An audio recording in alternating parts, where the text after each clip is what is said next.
Julien Cognet, bonjour. Bonjour. Alors, je rappelle pour nos téléspectateurs que vous êtes coordinateur au sein de la plateforme Caprepi. Mais Caprepi, c'est important de le repréciser. Qu'est-ce que c'est ? Alors, Caprepi, c'est une plateforme d'aide et de soutien aux aidants de personnes en situation de handicap sur le département de la Vendée, quelle que soit la typologie du handicap et quel que soit l'âge du handicap de l'aider.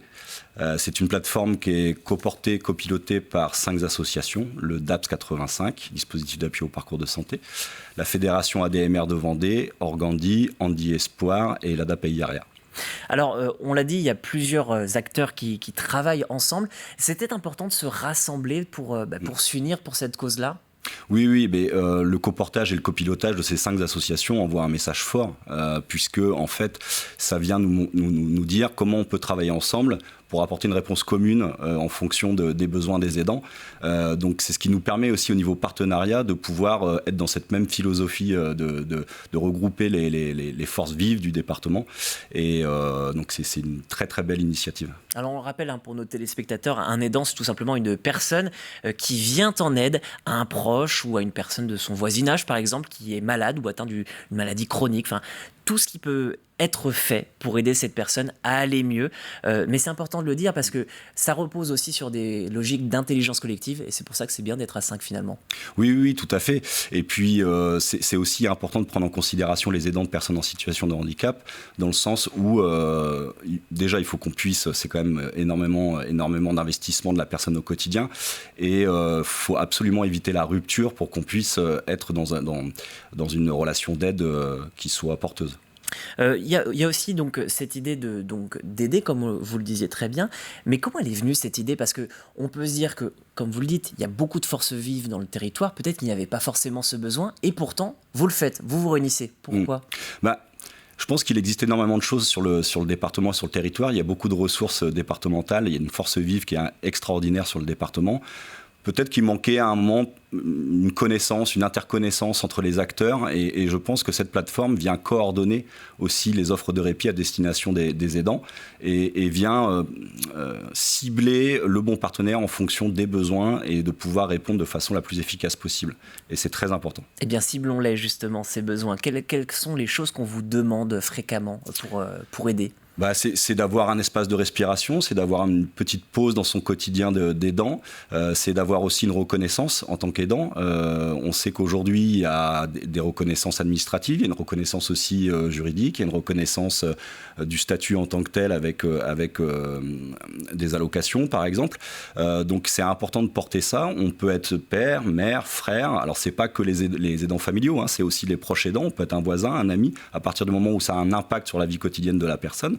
Mais c'est important de reconnaître ce statut parce qu'on est aussi aidant et c'est un vrai investissement dans la vie de l'autre et c'est important aussi d'être reconnu en tant que tel.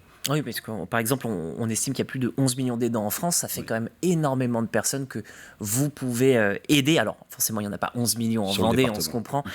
Toutefois, justement, qu'est-ce qu'ils vous demandent, ces personnes ? Que vous demandent ces personnes-là ? Par exemple, si moi, demain, je dois aider un proche, je sens que je suis sur un point de rupture où je suis très fatigué, je suis un peu à vif, parce que c'est souvent ça aussi, c'est des personnes qui vivent ces choses-là assez intensément. Donc, vous offrez, ce que vous disiez très bien et très justement, une forme de, tout simplement, la possibilité de souffler. Mais comment ça peut se matérialiser ? Alors, on va agir sur 3 axes d'accompagnement. Le premier, c'est le répit en tant que tel. Donc, ça peut être à partir des services d'aide et d'accompagnement à domicile ou service à la personne, c'est-à-dire qu'on va mettre quelques heures d'intervention au domicile pour soulager l'aidant. Ça peut être par les accueils temporaires, les accueils de jour sur les établissements sociaux, médico-sociaux du département. Et puis, ça peut être sur du loisir aussi, alors inclusif. Des séjours, tout à fait. Les séjours adaptés, ça peut être les crèches, les micro-crèches, les centres de loisirs. Donc ça, c'est le 3e axe sur lequel on va pouvoir intervenir en termes de répit. Ensuite, on a davantage les groupes de parole.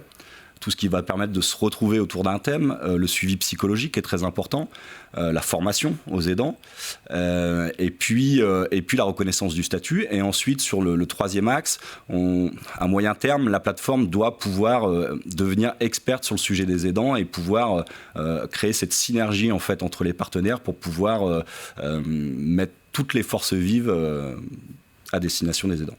Et comme vous le dites, à moyen terme, puisque on peut le dire, hein, vous êtes encore jeune, entre guillemets, quelles sont les premières retombées, quelles sont vos premières observations et constatations sur le département ?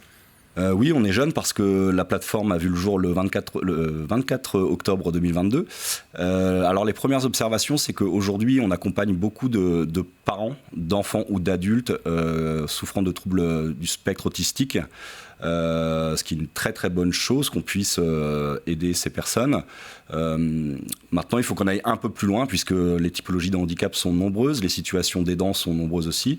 Donc il faut qu'on puisse aussi toucher tous les aidants de toutes les personnes en situation de handicap, que ce soit le handicap moteur, les troubles du neurodéveloppement.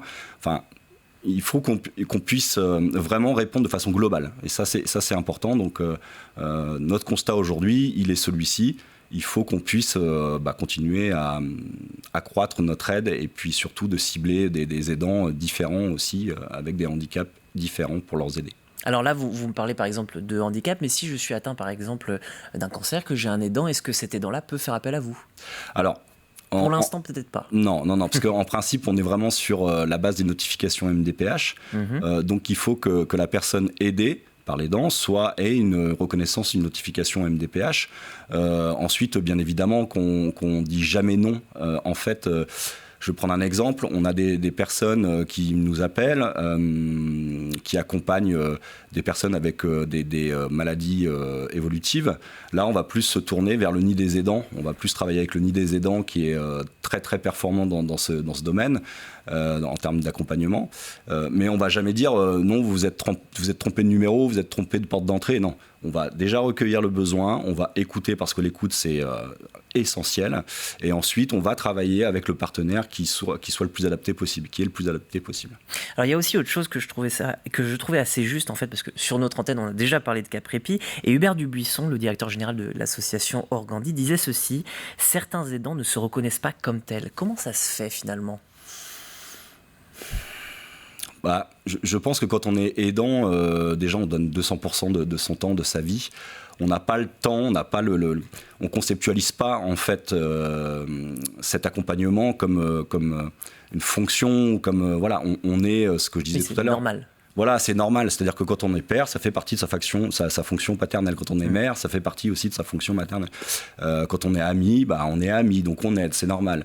Non, on est aussi aidant et on a aussi le droit à être écouté, à être pris en charge, à avoir des suivis médicaux, à avoir un soutien administratif, moral. On a besoin aussi de se poser, de se recentrer sur soi-même, parce que c'est la meilleure façon d'accompagner la personne au quotidien, c'est aussi d'exister soi-même. Alors je sais que c'est pas facile, je sais que c'est pas évident, mais c'est un message qu'il faut vraiment faire passer, c'est important. Eh bien il est passé. Dernière chose, où est-ce qu'on vous retrouve ? Alors on nous retrouve sur un site internet, non, pas un site internet, une adresse mail, plateforme@caprepi.com, et un numéro vert, alors que je ne fais pas souvent, donc du coup... Vous ne l'avez plus de tête. Alors c'est un 08... 0805 03 0068, 0805 03 068. Oui, bien sûr, et puis on le reprécisera bien sûr sur notre plateforme, voilà, sous l'invité de la matinale. Ça marche. Merci beaucoup d'avoir accepté cette invitation. Merci. Et merci à vous, chers téléspectateurs, d'avoir écouté. N'hésitez pas, vous l'avez entendu, si vous êtes aidant et si vous ne le savez pas, mais que vous sentez que vous aidez et que ça vous fait un petit peu de mal, n'hésitez pas, il y a des portes pour vous aider, notamment Caprepi.